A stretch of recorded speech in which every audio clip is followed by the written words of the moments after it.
As you're completing the IEP, this is the second page. Now remember, you have a couple forms. The one IEP is just a regular IEP for students that don't have a transition plan. We are working on the IEP form with a transition plan. So Sarah, your case study student, if you look in the case study, there's a transition survey for her. So you should read through that a little bit because she's older than 16, and we're going to be talking about that in a couple weeks. So this is the second page of the IEP.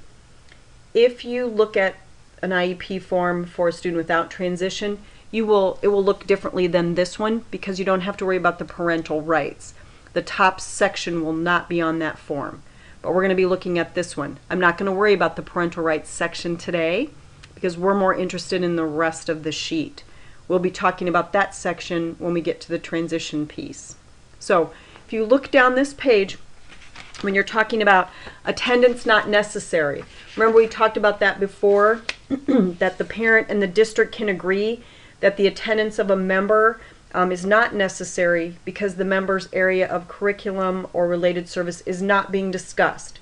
So say the student has a speech therapist, but you're going to just look at revising goals for something, you can write that the speech therapist is excused from that meeting because you're not going to discuss their part of the IEP. So that's one piece. The next one is excusal prior to the IEP team meeting. So a member of the IEP team may be excused from attending an IEP meeting in whole or in part when the meeting involves a modification to or discussion of the member's area of the curriculum or related service. So they can be excused from the IEP if the parent and the education association or the district consent to them being excused, and the member submits in writing to the parent and the IEP team input about the development of the IEP, their section of it. So they have to provide that information. So that's something we talked about earlier. And so this is where you would record that piece of it in the IEP.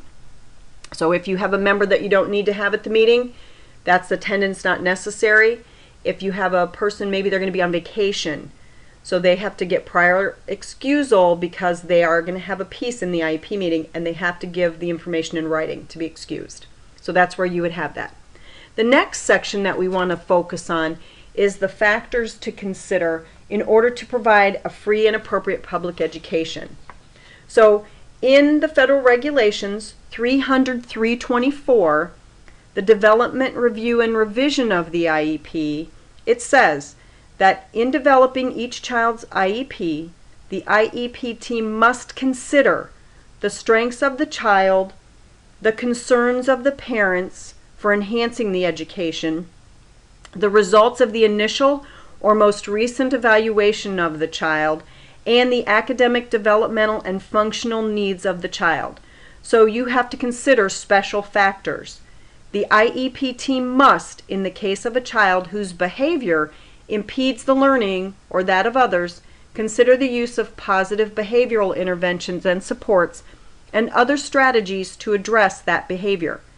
In the case of a child with limited English proficiency, you have to consider the language needs of the child as those needs relate to the child's IEP.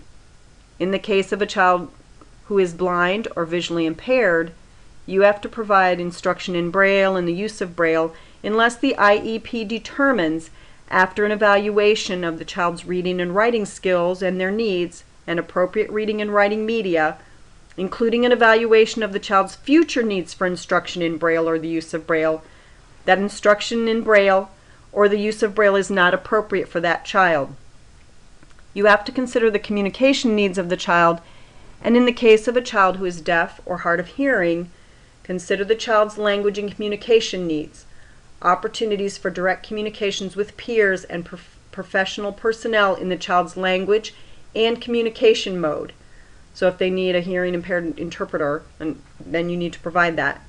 Or if they need things provided in for the ESL student in Spanish, that's something that the IEP team has to look at.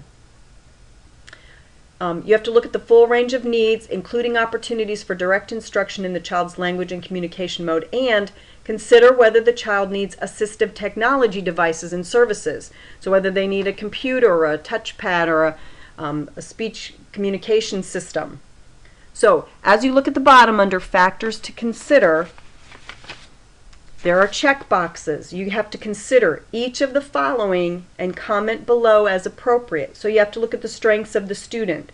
So when you do your IEP in the PLAF statement, you're going to write, remember those can statements? What can the child do? Those are the strengths of the student. And on this sheet, if you want to make bullet point comments to kind of help with that piece, you can certainly do that. So remember, the child can read at a second grade reading level, or the child has great peer interaction skills, okay? Those would be strengths of the student that you're going to put in there. You also have to put, you have to talk to the parent about their input and concerns for enhancing the education of the student. And here's a place where you can put those in. So, hey, Mom and Dad, what would you like to see them doing? Where do you see them in the future? What kinds of things do you think they need to be working on? So you want to get parent input. Remember, parent participation is extremely important. If the parent cannot be at the meeting, this would be a good sheet. You know, a good sheet to send home would be to ask parents about that, get an email from them to include with the information. Results of an initial evaluation or the most recent evaluation of the student. You always want to talk about data.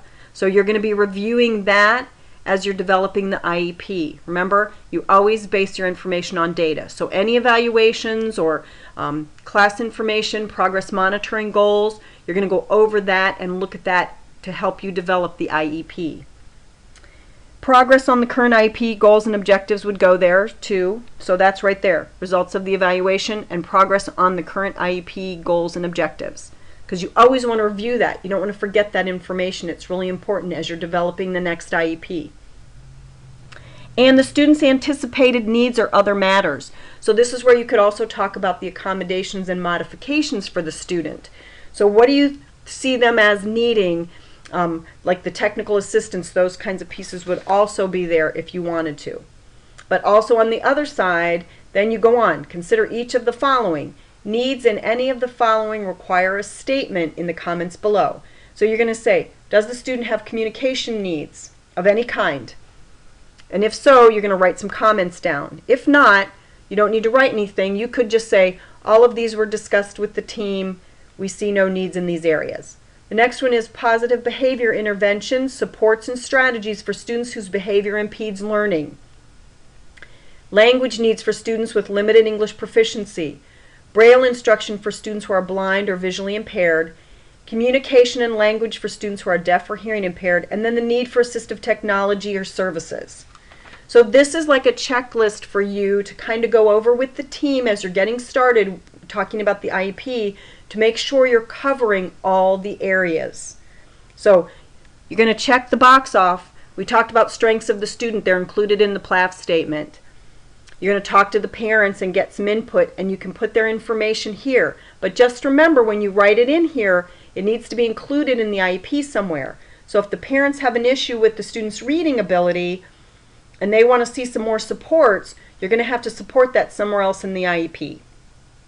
So you're not just going to write things here. This is part of the development of the IEP. So this is an important page, and I'm going to ask you as we move forward when you do your IEP. So it may not be a bad one. I'm going to have you do it with this next section. So you're going to complete this page. And if you don't have any comments, that's fine. You can write parents attended meeting, no concerns.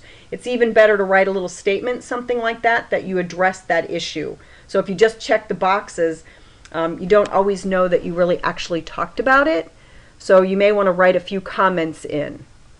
You don't have to do anything with the top box or the attendance not necessary or the excusal prior. I'm more concerned right now with the factors. So I'm going to ask you to kind of complete this section when you do your accommodations and modifications. So you can check the boxes off, and then if you have any comments, put comments in the box, because this is just a form that's going to need to be completed in the IEP, and I wanted you to be aware of it. So if you have any questions about, this is the we're going to call it the considerations form for right now. It's form 2, and you'll see that at the bottom. So if you have any questions about this, just let me know.